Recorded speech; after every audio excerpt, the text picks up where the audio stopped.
You're not family, you know. Why would there be a seat for you?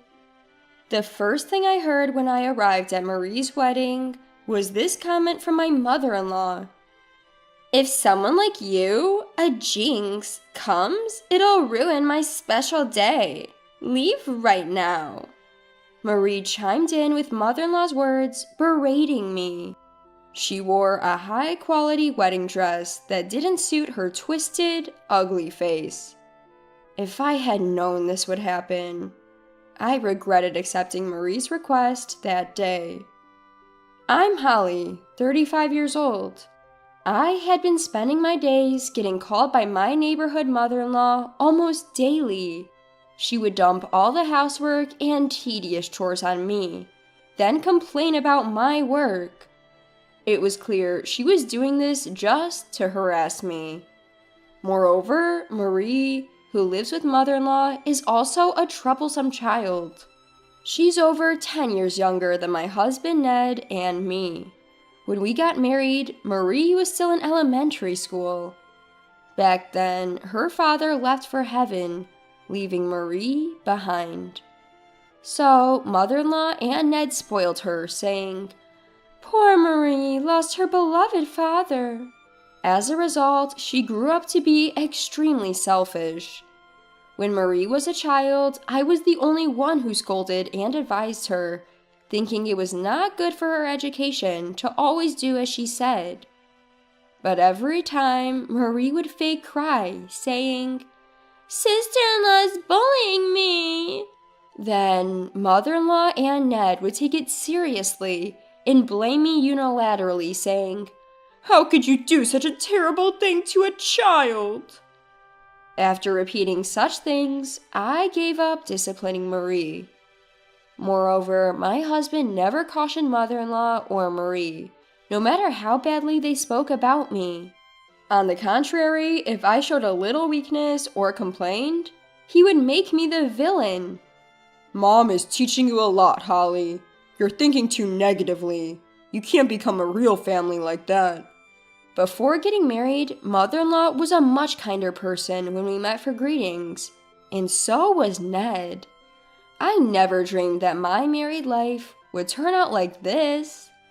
But everything changed when the timing of father-in-law's death coincided with my marriage to Ned. "It's your fault this misfortune happened because you married Ned. You jinx!" Mother-in-law's voice, screaming while grabbing my hair, still lingers in my ears. Of course, the timing of father-in-law's death coinciding was a coincidence, and mother-in-law's words were entirely unreasonable. However, I felt sorry for mother-in-law, who seemed to need to attack me so much, and I had no choice but to endure the harassment. But because I was patient, I got used to the situation before mother-in-law could sort out her feelings. Being called a jinx by mother-in-law became the norm, and the harassment continued.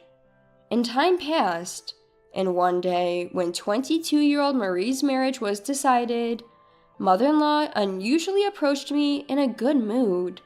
"Your aunt runs a rental dress shop, right? I heard she deals with high-end dresses. Bring me her catalog." Why would you ask for that?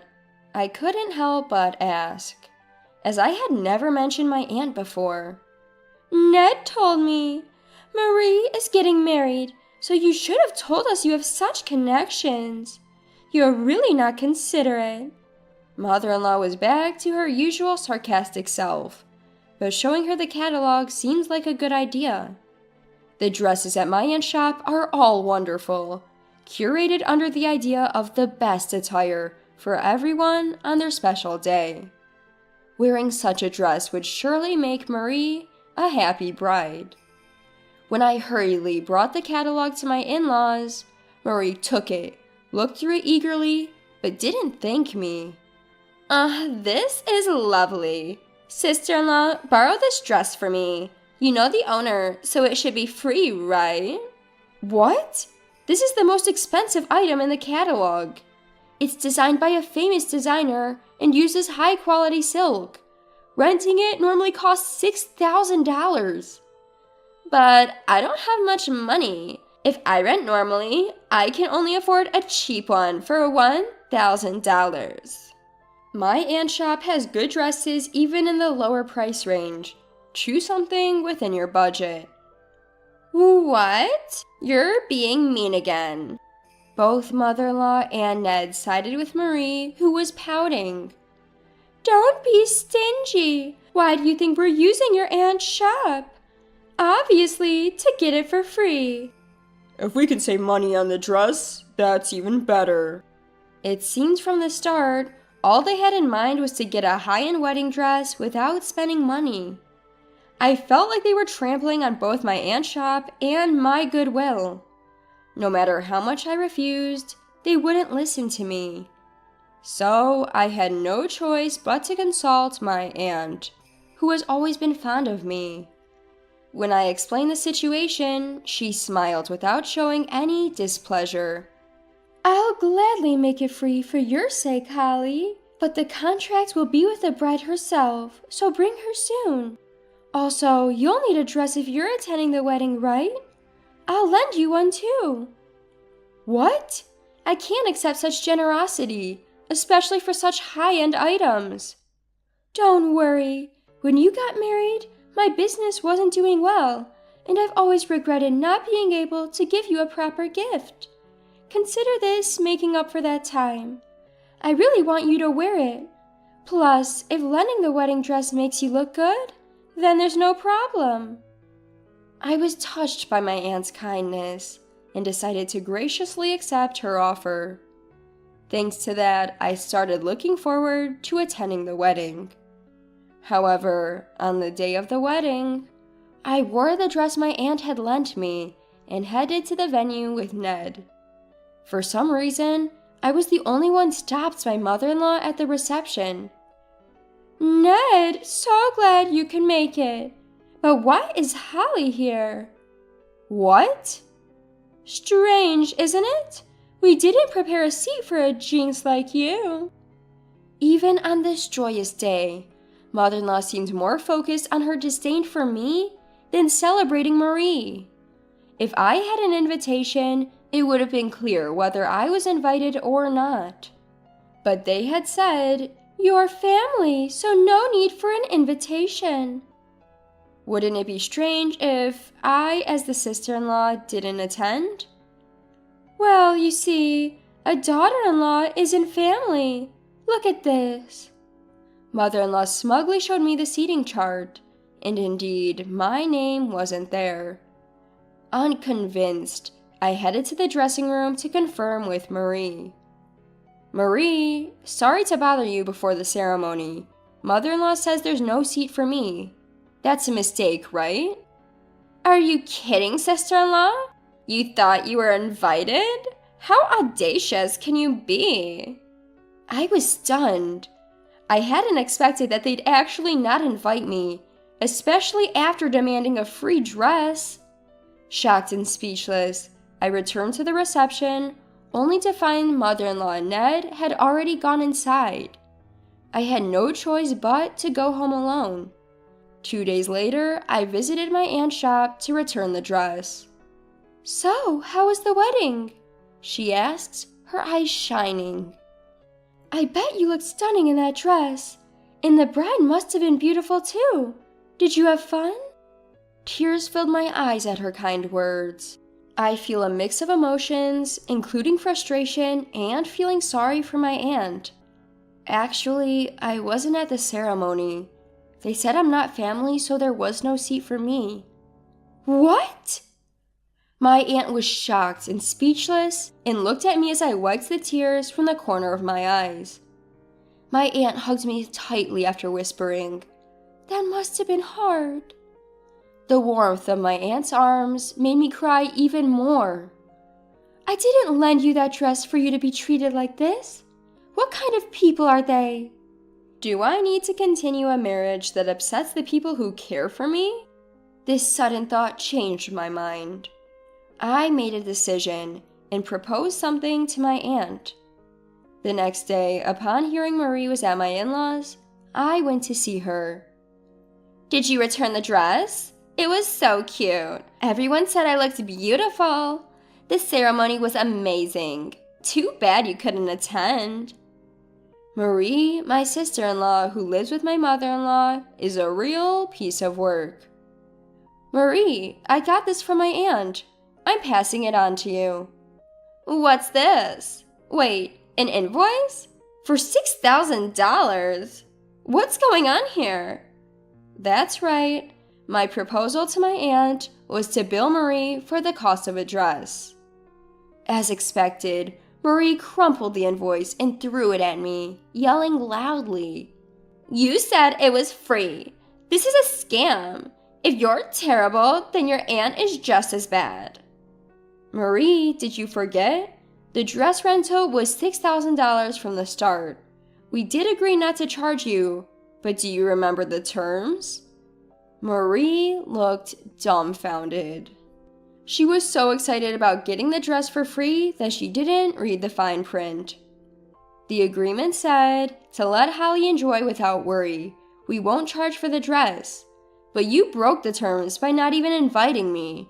So who's scamming who? What's wrong with sending an invoice?